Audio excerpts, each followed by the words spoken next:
ठीक, किंतु इन शरीरों पर विष का कोई प्रभाव भी तो दिखाई नहीं देता।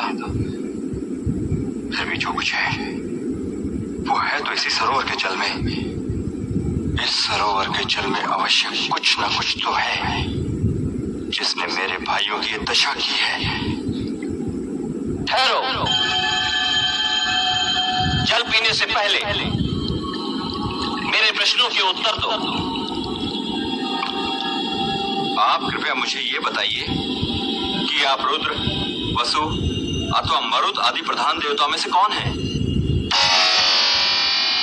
मैं यक्ष हूं और मैंने ही तुम्हारे इन महान तेजस्वी भाइयों की ये दशा की। मैंने इन सबको रोका था कि मेरे सरोवर का जल पीने से पहले मेरे प्रश्नों के उत्तर दो, परंतु ये नहीं माने और मारे गए।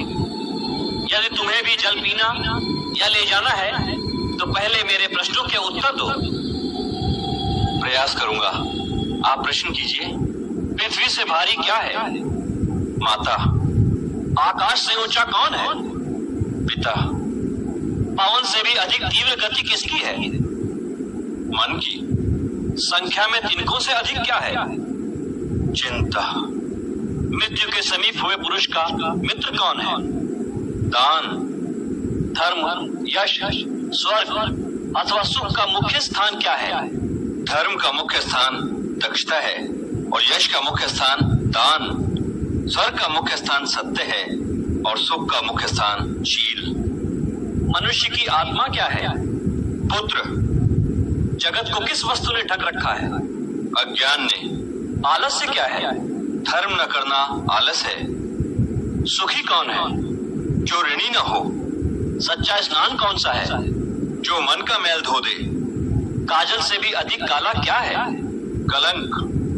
लोक में श्रेष्ठ धर्म क्या है? दया श्रेष्ठ धर्म है। किसको वश में रखने से शोक नहीं होता? मन को वश में रखने से शोक नहीं होता। लज्जा क्या है?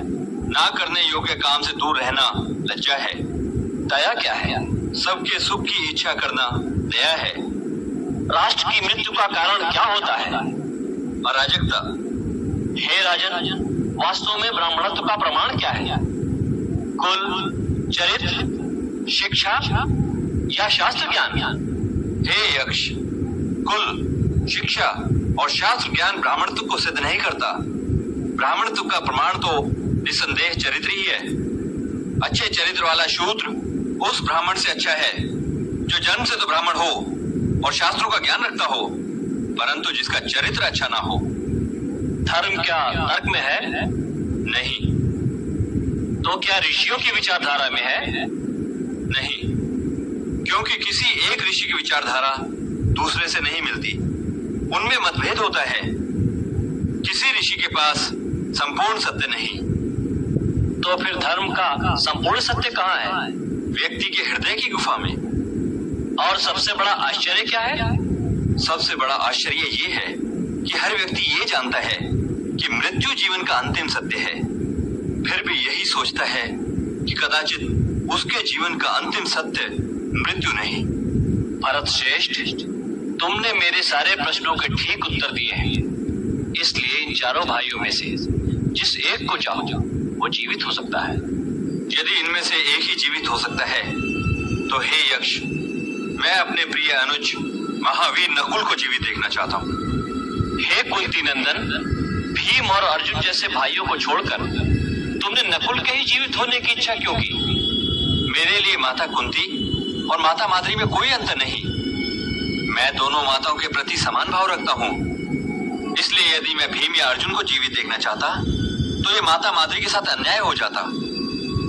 अब माता कुंती के 3 पुत्रों में से तो मैं जीवित हूं ही, इसलिए मैं माता माद्री के भी एक पुत्र को जीवित देखना चाहता हूँ कि माता माद्री ये ना सोचे कि मैंने उनके साथ न्याय नहीं किया।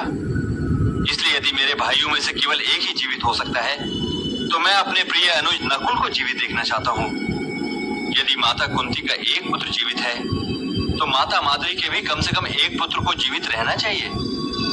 और यदि मैं ये कहता कि तुम्हारे 2 भाई जीवित हो सकते हैं, तब तुम किनका नाम लेते? हे यक्ष, तब मैं सहदेव का नाम लेता, क्योंकि वो भीम और अर्जुन दोनों ही से छोटा है। तुम्हारे इस वाक्य ने मुझे अति प्रसन्न किया भरत श्रेष्ठ। तुम भरत वंश का गौरव हो, तुम्हें अपने सारे भाई जीवित मिलेंगे।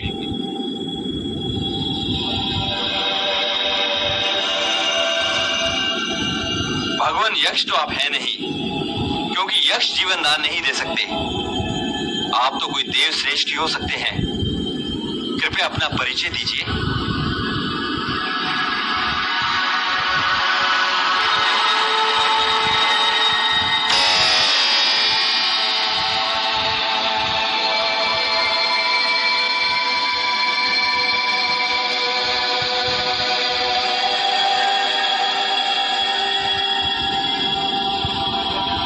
हे ज्येष्ठ कुंती पुत्र, मैं धर्मराज हूं और तुम्हें देखने के लिए ही यहाँ आया था। और हे भरत श्रेष्ठ, मैं ये देखकर अति प्रसन्न हुआ कि शम, दम, कुप्रति, तितिक्षा और समाधान, इन 5 साधनों पर तुम्हारी प्रीति है तथा भूख, प्यास, शोक, मोह और जरा व मृत्यु, इन 6 दोषों को तुमने जीत लिया है। तुम्हारा मंगल हो।